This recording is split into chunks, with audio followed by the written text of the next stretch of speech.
Entonces decíamos, habíamos hablado de que de cómo va a surgir la orden del temple, pero antes quisiera hacer un apunte aquí, que es la forma como el Papa Urbano II empezó su discurso para convocar a la cruzada, que fue Dios lo quiere, ¿sí? Y lo otro, bueno, esto ya lo habíamos dicho, estos son los lugares que se tomaron en la primera cruzada y que dieron lugar a la formación del condado de Edesa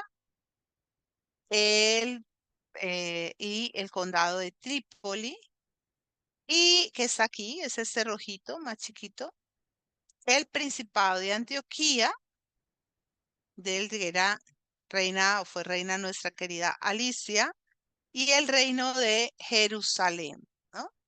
Que es realmente el territorio más importante para la cristiandad. Bien, hablábamos de que la orden supuestamente tuvo su origen en 1119 y que esto había ocurrido cuando el rey Balduino les había entregado el espacio de una mezquita donde él originalmente tenía su sitio de residencia y se las había entregado a estos caballeros. Estos caballeros alegaron o le pidieron al rey que les cediera este espacio, señalando que bajo los cimientos de esta mezquita se hallaban las ruinas del templo de Salomón. Y entonces, ¿sí?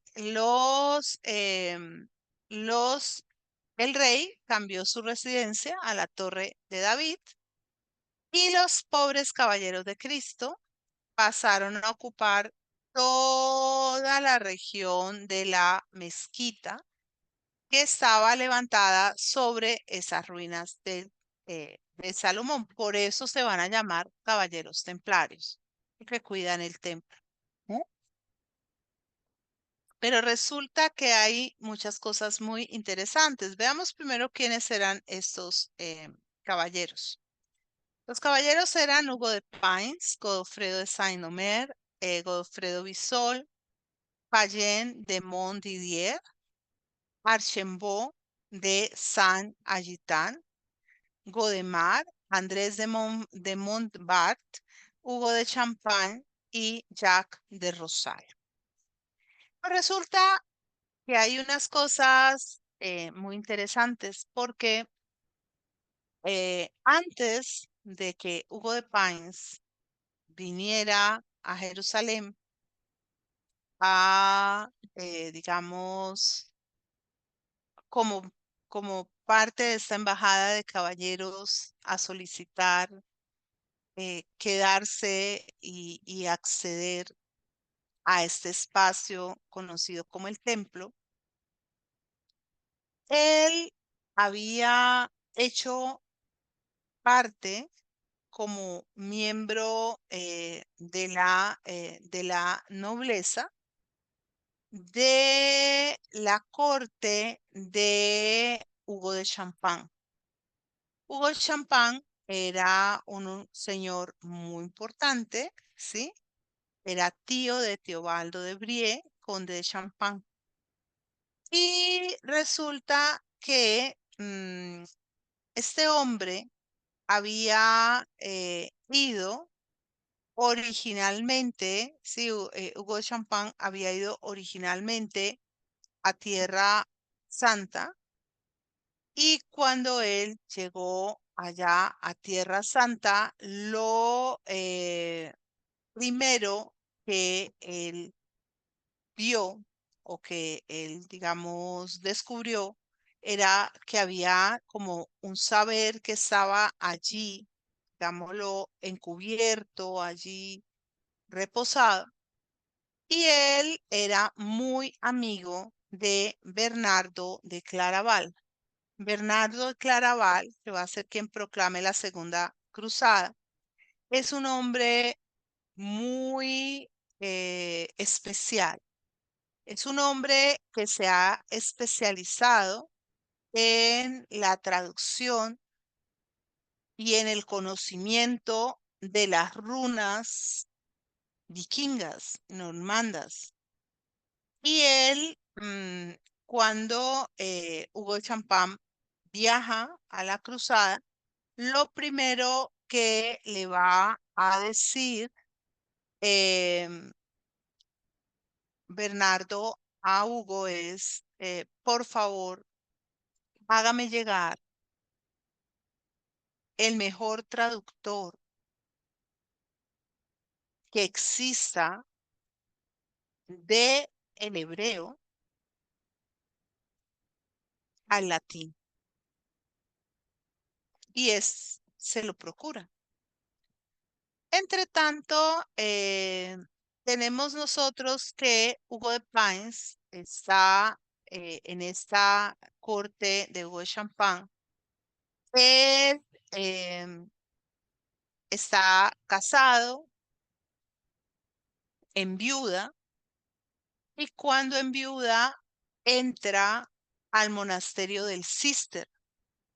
El monasterio del Cister es el monasterio, el mismo monasterio en el que está Bernardo de Claravá o de Claravó. Y se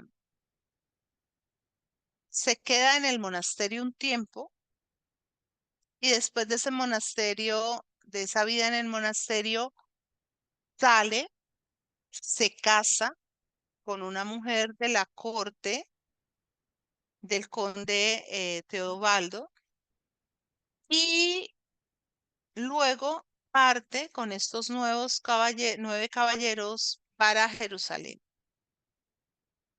Ya para el momento en el que él parte para Jerusalén, él era allegado a Bernardo de Claravó.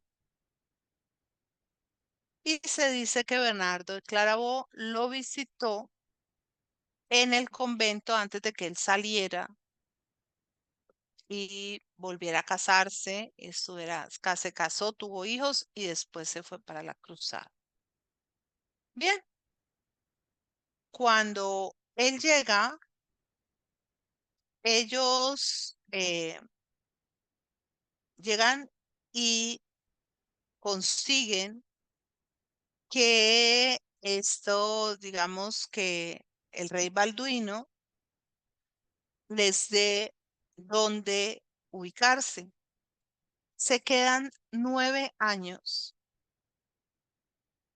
en los que ellos no salieron a enfrentar a los infieles, no hicieron nada, se quedaron excavando ese lugar,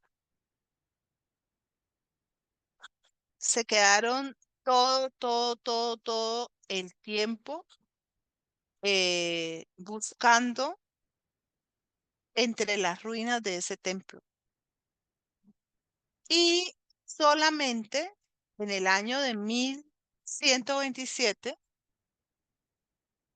Hugo de Pines vuelve, contacta a Bernardo de Claravó y Bernardo de Claravó se toma la tarea de redactar la regla de los templarios, copiándola de la regla, o sea, tomando elementos de la orden del Cister. Y obviamente Bernardo de Claravó era muy cercano, pero muy cercano al Papa. Y cuando se dio el Concilio de Troyes en 1129, gracias a esas cercanías, la regla de los templarios fue aprobada. Lo simpático, lo extraño, o sea, son, digamos, son, son cosas como, bueno, las preguntas. ¿Por qué Hugo de Páez se va a la Tierra Santa? Él, al parecer, había ido al principio, volvió, enviudó, se metió al convento, se salió del convento, se casó y se devolvió. ¿Por qué Hugo de Páez hizo eso? Lo segundo, qué pasa esos 9 años en que ellos están allí como caballeros templarios, pero no tienen una orden monástica, no reciben a nadie, no, nada? ¿Y por qué? ¿Qué fue lo que interesó tanto a Bernardo de Claravó en la orden templaria? ¿Qué encontraron ellos? Porque se dice que cuando Hugo de Páez vuelve a Europa, lleva consigo algo, o sea, un tesoro, ¿no? Algo muy valioso. Se habla algunos dicen que era el Grial, otros dicen que eran documentos como los del Mar Muerto, bueno, cualquier cosa. Bien, y Bernardo va a hacer el compendio de la orden, de la regla, en francés. Y dice así: nos dirigimos en primer lugar a todos los que desprecian secretamente su propia voluntad y desean con un corazón puro servir al Rey soberano en calidad de caballeros y con firme diligencia desean llevar permanentemente la nobilísima armadura de la obediencia. La regla del Temple se redactó en latín, se tradujo al francés 10 años después. Y luego, durante 150 años después, le siguieron adhiriendo apéndices, colorarios, sobre la jerarquía, sobre el ingreso a la orden, sobre cómo se tenían que comportar los caballeros y demás. La regla y los estatutos de la orden debían ser conocidos por todos los caballeros y por esa razón, en la ceremonia de iniciación de los novicios o de los profesantes, se leía un resumen de la regla, ¿sí? Y habían en la orden templaria, como hubo en la orden hospitalaria, una serie de normas que eran distintas a las de las otras órdenes monásticas. ¿Por qué? Porque pues los caballeros estaban preparados ahí para la guerra, no podían mantener las prácticas que tenían los otros religiosos que no iban a pelear y por tanto no podían tener ninguna de las normas ascéticas, no podían dejar de dormir, ni dejar de comer, ni dejar de estar físicamente fuertes, ¿no? En caso de que se pusieran con los excesos de las otras órdenes, pues no iban a dar resultados en la batalla. Y los caballeros estaban exonerados de asistir a todos los servicios matinales que empezaban entre 3 y 4 de la mañana y también estaban exonerados de mantenerse mucho tiempo de pie y en condiciones de mortificación del cuerpo. Eso sí, tampoco podían actuar con heroísmo, los caballeros no podían ser los primeros en tomar las armas, en salir a la batalla, en perseguir al enemigo más allá de lo posible, no debían exhibir su fuerza física, no podían participar en justas o en torneos donde la fuerza y la destreza militar fueran elementos importantes, no podían ejercer la cacería, que era una forma que tenían militares o los guerreros medievales de ejercitarse y solo se les permitía participar en la cacería de leones, porque los leones pues proferían daños muy graves a la población, entonces era más como para defenderlos que por lucirse. No podían usar nada que significara embellecimiento u ornato. No se les permitía lucir bellas barbas, que era la manera de manifestar la masculinidad, ni tampoco largas cabelleras. Tenían que cortarse, afeitarse y usar la cabellera al rape. Tenían que obedecer la disciplina y sobre todo mantenerse siempre obedientes. Y vamos a ver que tampoco se les permitía hacer uso exagerado de su autoridad, ni moverse bajo el deseo de conseguir bienes materiales, aunque fueran alimentos o demás. La regla de los templarios implicaba, en primer lugar, combatir a la hereje, bien fuera, pues generalmente al Islam, aun cuando se encontraran en condiciones de inferioridad. Siempre no podían rehuir la batalla. Y algo muy importante era que el ataque a los herejes no debía darse si los herejes no atacaban. Los templarios no debían dar el primer paso nunca. Asimismo, solo podían enfrentar a los cristianos en caso de verse sumamente agredidos por ellos en peligro de muerte.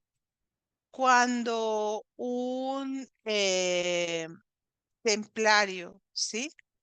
Eh, profesaba, cometía una falta de estas, una falta de orgullo, cometía un acto de orgullo, tenía que someterse a la pena de flagelación que se daría 3 veces al año y además de esto quedaban prohibidos de, digamos, devolverlo a repetir y eh, sujetos a comunión obligatoria, ¿sí? Debían comulgar todos los días. Los templarios vivieron fundamentalmente en conventos.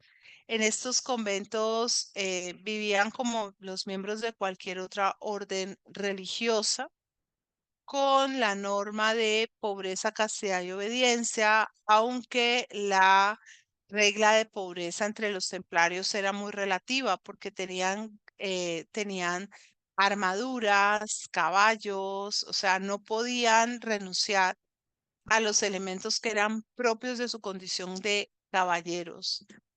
Y vamos a encontrar que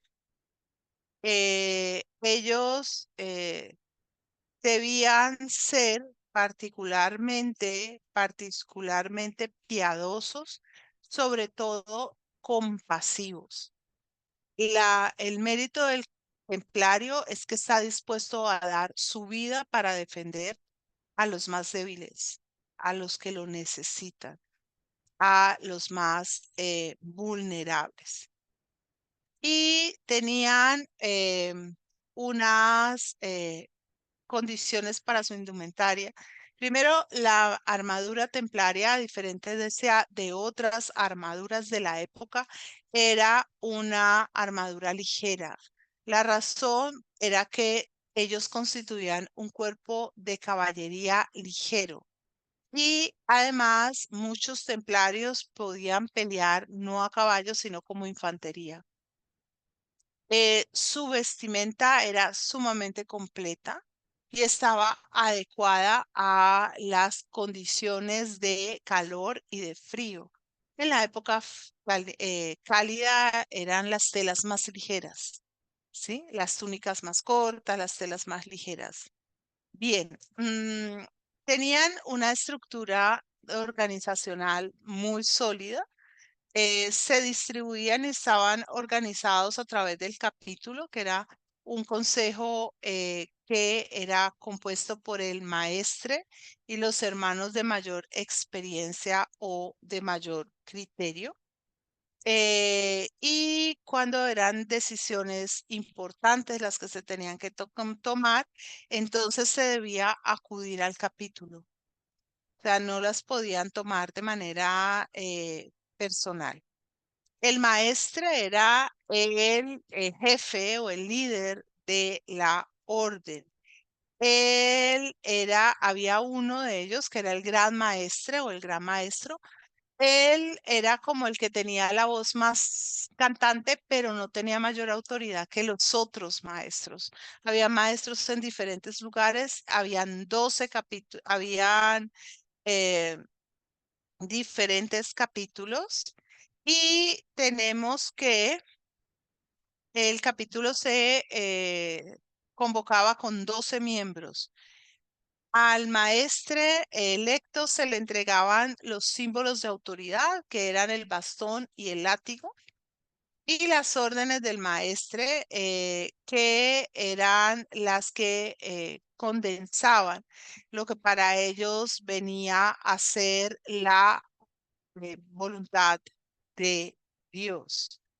El maestre no podía disponer de ninguno de los bienes o riquezas de la orden, pero sí podía regalar un caballo, un vaso de oro, un vaso de plata, un manto de piel o, o una armadura a aquellas personas que hicieran méritos, sobre todo a aquellas personas que fueran benefactoras de la orden o que sí que le ayudaran a la orden en condiciones muy especiales. El maestre como disponía de una tienda redonda, sobre esa tienda ondeaba la bandera, que era la bandera templaria, blanca y negra. Los templarios originalmente tuvieron una cruz, que era la cruz ortodoxa, pero gracias a la intervención de Bernardo de Clarabout se les permitió tener su propia cruz, que es la cruz paté, que es esta. ¿Sí? Bien, y paté. Y su bandera se llamaba el Baucent.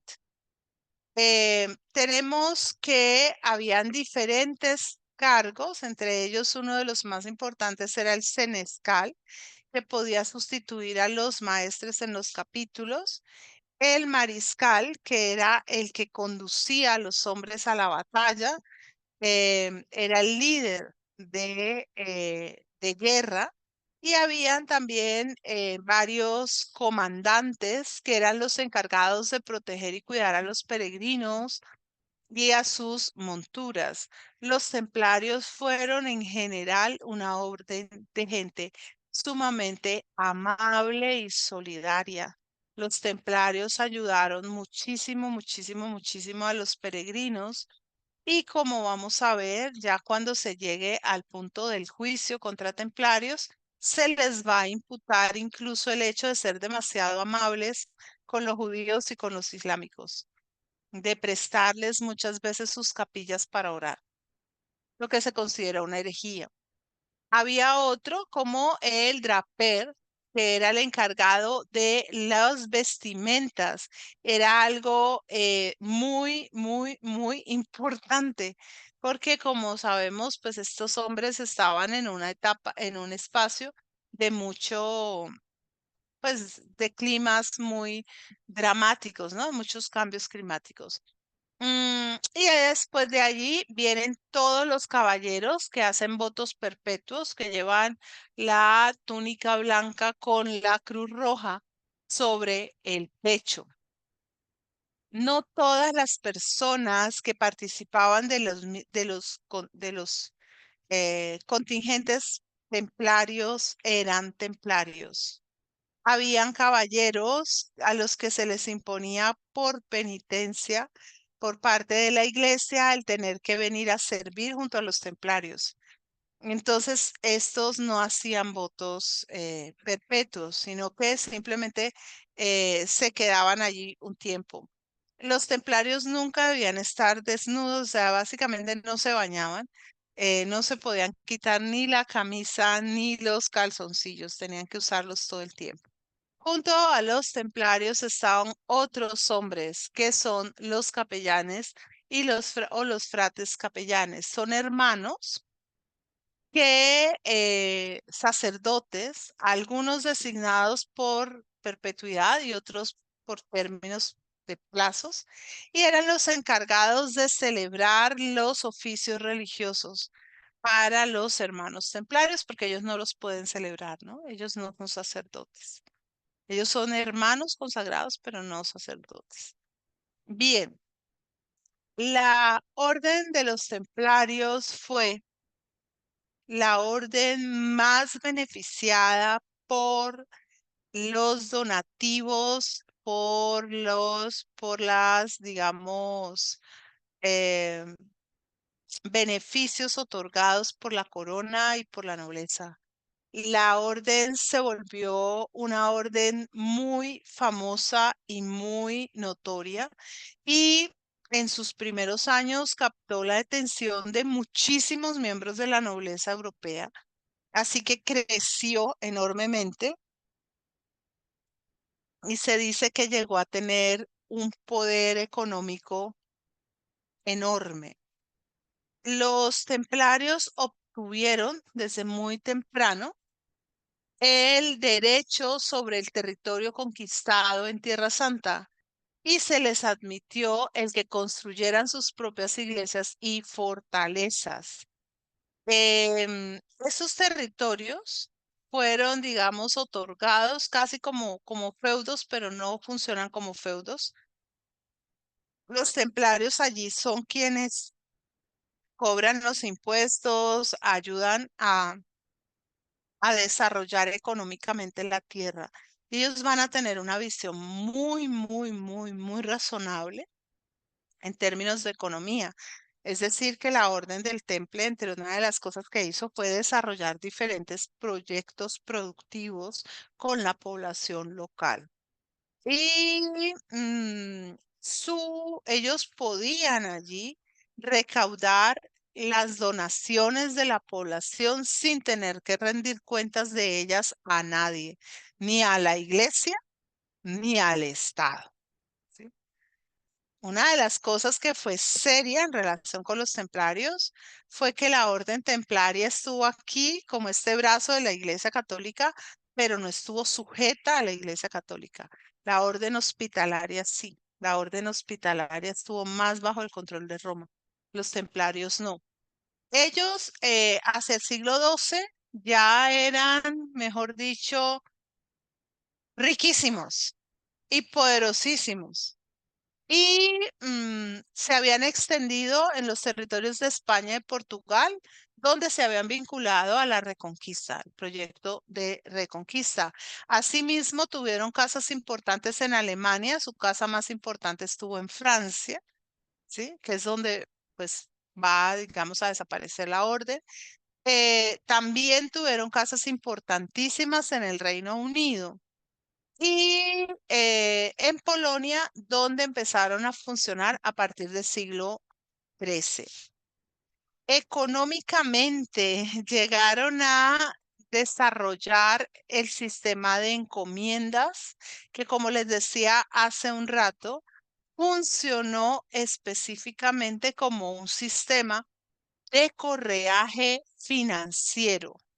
Las encomiendas templarias eran muy ricas, producían muchísimo dinero y ese dinero los templarios para su mala suerte lo invirtieron prestándolo a nobles y a monarcas europeos, ¿sí?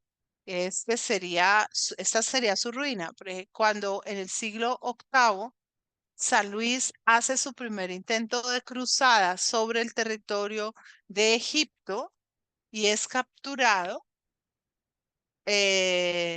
La única manera de recuperarlo es a través del pago de un rescate inmenso. Y ese rescate, el rey de Francia no tenía cómo pagarlo de sus propias arcas. Desafortunadamente, los templarios sí. Y como los templarios sí tenían este dinero, ya lo vamos a ver, decidieron en mala hora prestárselo y cuando se lo prestaron, pues él quedó comprometidísimo de que lo iba a pagar y bueno, de que sí. ¿Quién le dice que no? Pues habrá que, uno ahí sí toca decir, como decían los viejitos, pues será creerle, ¿sí? Y San Luis, sin embargo, él estaba bastante, yo diría, bastante fanático de la cruzada. Vuelve a la cruzada, en la novena cruzada muere.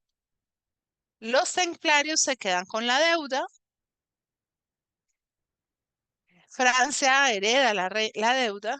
Y como veremos dentro de un rato, para no pagar esa deuda, Felipe IV les monta la perseguidora y acaba con la Orden del Temple. ¿No? Una muy buena manera de no pagar la deuda es acabar con el acreedor. Ellos crean el sistema de la letra de cambio y entonces se convierten, como les digo, en grandes banqueros de toda la realeza.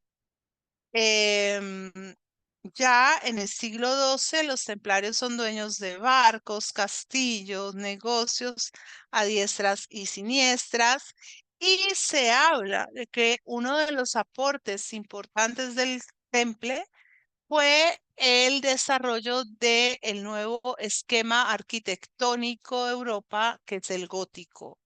Es con los templarios y con el regreso de los templarios a Europa cómo se empieza el desarrollo de las grandes catedrales góticas europeas. Catedrales que además son muy interesantes, no solo por su forma constructiva, sino por encerrar una serie de elementos encriptados digamos, de simbolismos muy interesantes. Construyeron los templarios el primer ejército militar profesional de Europa en la Edad Media, un batallón acorazado, ¿sí? Ellos usaban las espadas normandas de doble filo, usaban además mazas y hachas. Con estas espadas tenían la capacidad de partir a una persona en dos. Juraban obediencia, luchaban a muerte, no se retiraban del campo de batalla mientras el estandarte de la orden estuviera puesto en el campo, pero si se retiraba el estandarte, tenían que voltear grupas y replegarse, aun si estaban en el punto de matar al enemigo, perseguir al enemigo, creían que podían ganar la batalla. O sea, era una obediencia absoluta, absoluta. Nunca tuvieron cuerpos de armas muy grandes, era un cuerpo de élite, era un grupo de élite.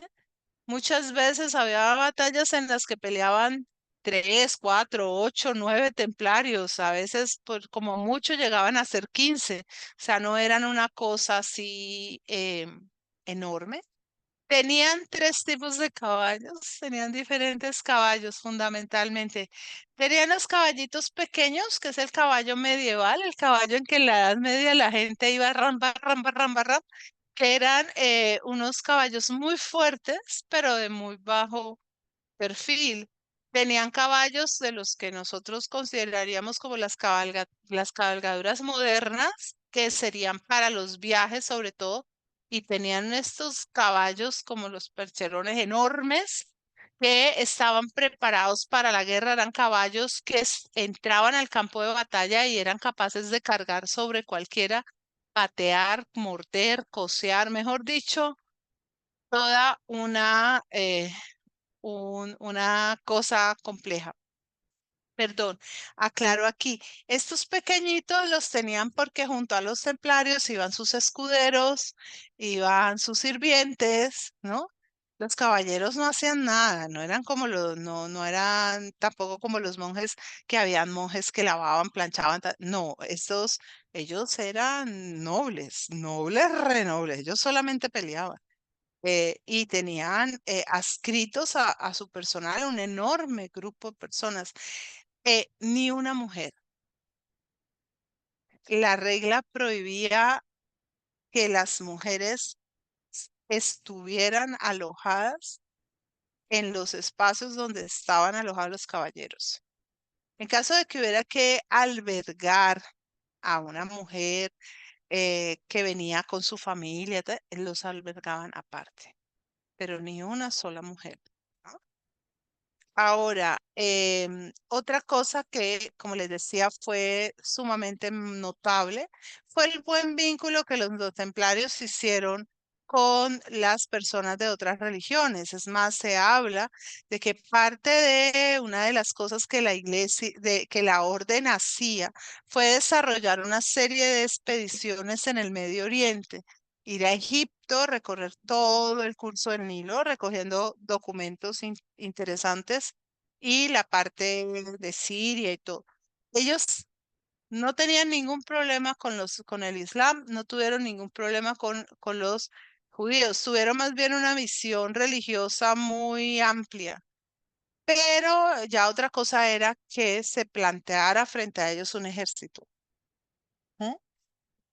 Es más, en algunos casos se los llegó a considerar herejes o apóstatas por lo que les decía, porque le prestaron al Islam o les prestaron sus capillas, pero también porque en ocasiones en que los propios cristianos quisieron abusar o ser crueles con esta gente, o sea, por ejemplo, que venían cristianos y se habían dedicado y venían persiguiendo a islámicos desarmados, los templarios intervenían para darle acogida y para salvar a las personas inocentes que estaban siendo acosadas, ¿no? Todo eso, pues después se les echó en cara.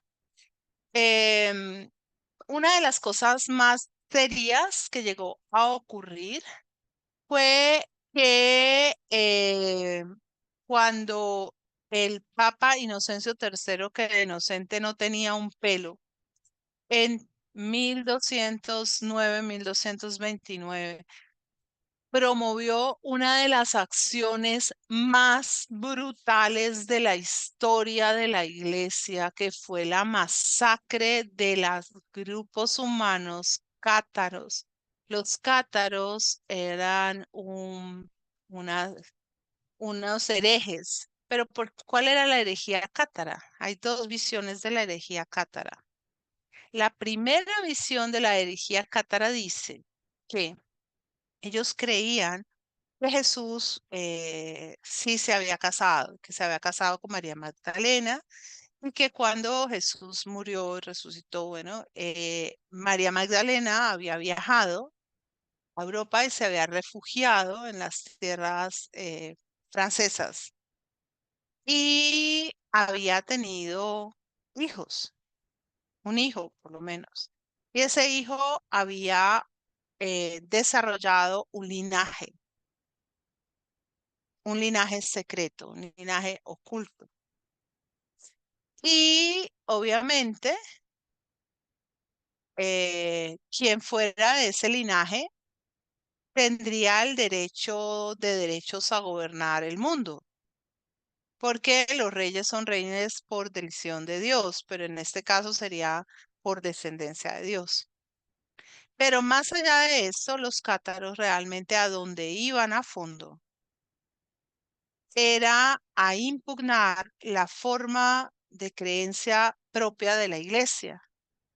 Ellos no estaban de acuerdo con la administración de la gracia por parte de la iglesia. Es decir, La Iglesia Católica se había convertido en la institución hegemónica en Occidente porque era la única que tenía la posibilidad de establecer el puente entre los seres humanos y Dios.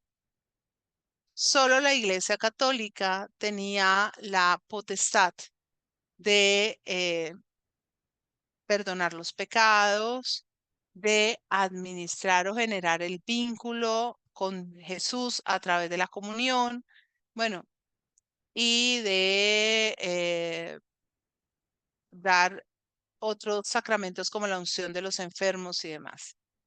Ellos, para empezar, no creían en todos los sacramentos. Algunos no los aceptaban, no pensaban que fueran realmente ciertos. Y tenían un planteamiento fundamental que era el de la fe fundada en la bondad.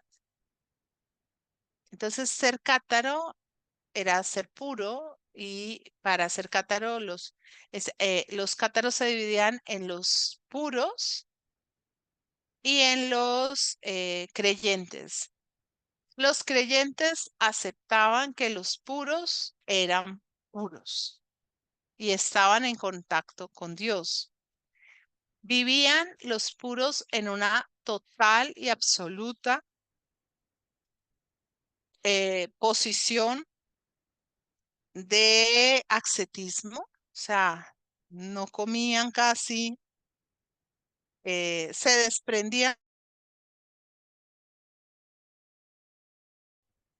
y eran, o sea, personas que se centraban esencialmente en vivir la esencia de lo divino.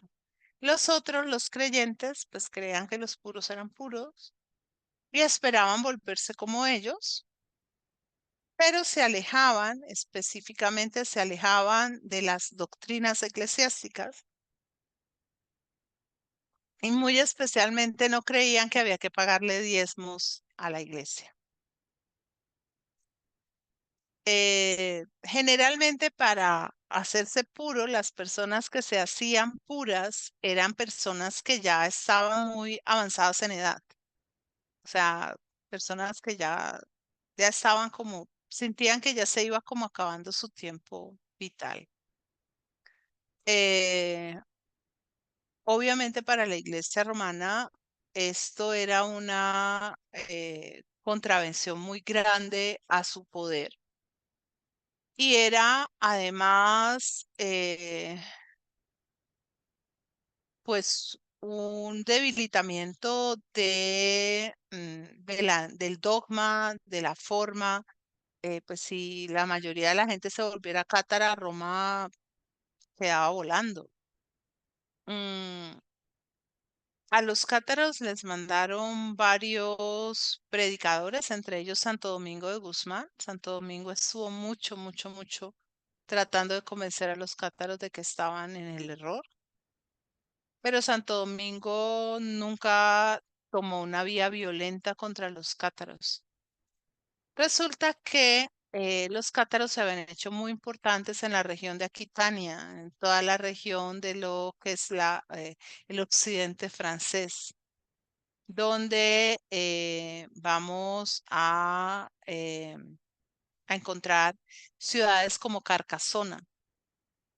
Y Simón de Montfort eh, fue un hombre que estuvo muy cerca al catarismo, pero ahí se enredaron asuntos, digamos, feudales. Y Simón de Montfort se entregó por completo a la causa de la iglesia y se decidió digamos, se decidió definitivamente a perseguir a los cátaros y a ponerles fin. matarlos, a quitarles sus ciudades, porque además el papado les dijo que en la medida en que en el que en que él hiciera esto, todos los tierras y todo lo que él capturara de señores que habían sido cátaros o se tenían por cátaros, iba a pasar a sus manos, ¿sí? La cruzada anticátaro va a tener una derivación muy importante, muy interesante, y es el desarrollo, la creación de la Inquisición. La Inquisición viene justamente después de esta masacre de los cátaros. Los mataron básicamente a todos, sin consideración alguna, niños, mujeres, adultos.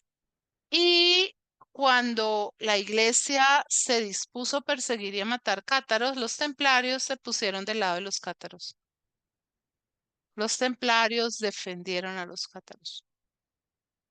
Y se dice que estuvieron muy vinculados, que los cátaros tenían en su poder unos recursos, unos tesoros, y que esos tesoros los cátaros se los pasaron a los templarios, y que entre templarios y cátaros había ahí un correaje importante. Así que a los templarios se los trató de vincular a esta cruzada, pero ellos no lo aceptaron. Ellos asumieron especialmente que su posición era la de defender, que los cátaros no podían ser objetivo militar para ellos porque los cátaros no atacaban a nadie, eran gente pacífica, eran gente de paz. Y ellos más bien se dedicaron a el conocimiento y a conservar una serie de saberes antiguos que no eran parte del dominio cristiano. Voy a cerrar aquí porque ya la próxima semana vamos a tener una parte muy linda con lo que tiene que ver un poco con la arquitectura sagrada de este periodo.